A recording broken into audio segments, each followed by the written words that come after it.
আপনারা যারা তোশিবা সিরিজের তোশিবা 2323A অথবা AMW মেশিন ব্যবহার করে থাকেন, তাদের অনেক সময় দেখা যায় টোনার এমটি লেখা উঠে থাকে বা অ্যাড টোনার লেখা উঠে থাকে। আমি সবেমাত্র গতকালকে নতুন টোনার এখানে নতুন টোনার প্রবেশ করিয়েছি, কিন্তু আজকে আবার সমস্যা দিচ্ছে। আমার টোনার এমটি লেখা উঠছে। টোনার এমটি লেখা ওঠার কারণে আমি মেশিনটিকে চালাতে পারছি না। এটার একটি সহজ সমাধান রয়েছে। আপনারা প্রথমত এই যে আমি ফ্রন্ট কভারটি লাগানোর পরে আবার সমস্যা দেখা দিল। তাহলে এই ক্ষেত্রে আপনার করণীয় কি? প্রথমত আপনারা আপনাদের মেশিনটিকে অফ করবেন। অফ করার পর যখন মেশিনটি অন করবেন তখন 0+5 বাটন চেপে রেখে মেশিনটি অন করবেন। মেশিনটি অন করে 0+5 বাটনটি চাপ ধরে রেখে দিবেন। একটু সময় নেবে, কোনো কোনো মেশিনের ক্ষেত্রে অল্প সময় নেয়, আবার বেশি সময় নিয়ে থাকে। আমার মেশিনটির বয়স বেশি না, মাত্র 1 মাস সময় নিচ্ছে, যেহেতু আমারটি টেস্টিস AMW মাল্টি ফাংশনাল একটি মেশিন। এই মেশিনে একটু সময় নেবে, এটি স্বাভাবিক।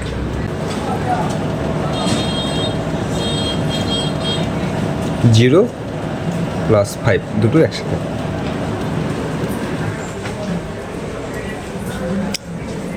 টেক্সট মোড চলে এসেছে, আমি ছেড়ে দিলাম। প্রেস করে রেখেছিলাম, সেটিকে আমি ছেড়ে দিলাম। টেক্সট মোড আসার পরে আপনারা যেটা করবেন, এখানে 5 লেখা এসেছে, ক্লিয়ার বাটন চাপ দিয়ে এটি ক্লিয়ার করে নেবেন। ক্লিয়ার করে নেওয়ার পর এখানে 2001 প্রেস করবেন। 2001 প্রেস করার পর ওকে প্রেস করবেন। ওকে না, দুঃখিত, স্টার্ট বাটনটি প্রেস করবেন। 142 রয়েছে, আমি এটাকে 150 বা 48, একটা 48, আমি 148 দিলাম, দিয়ে ওকে করব। ওকে করে দিলে আমার কাজ শেষ, আমার কোনো কাজ নেই। এবার আমি মেশিনটি অফ করব। মেশিনটি অফ করে আবার অন করব, পুনরায় অন করব। মেশিনটি অফ করলাম, কয়েক সেকেন্ড সময় নিয়ে আমি পুনরায় মেশিনটি অন করব। অন করলাম।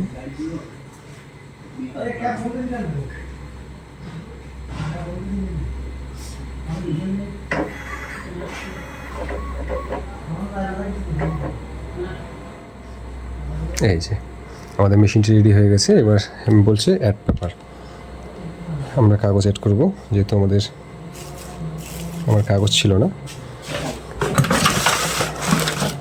সেটা আমি একটি সাদা পৃষ্ঠা এখানে রাখবো।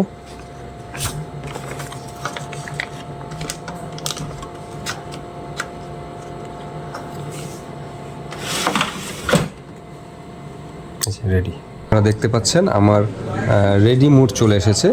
তো সেক্ষেত্রে আপনারা এভাবেই করে আপনাদের টোনারের যে প্রবলেমটা, প্রাথমিক যে প্রবলেমটা, এভাবেই সমাধান করে নেওয়ার চেষ্টা করবেন। যদি এভাবে না হয়, আপনারা যেখান থেকে মেশিন কিনেছেন বা আপনার নিকটস্থ কোনো টেকনিশিয়ানের পরামর্শ নিতে পারেন। ইউটিউবে আরও টিউটোরিয়াল রয়েছে, সেগুলো দেখতে পারেন। এতে করে যদিও আপনার সমাধান না হয়, অবশ্যই কোনো টেকনিশিয়ানের পরামর্শ নেবেন।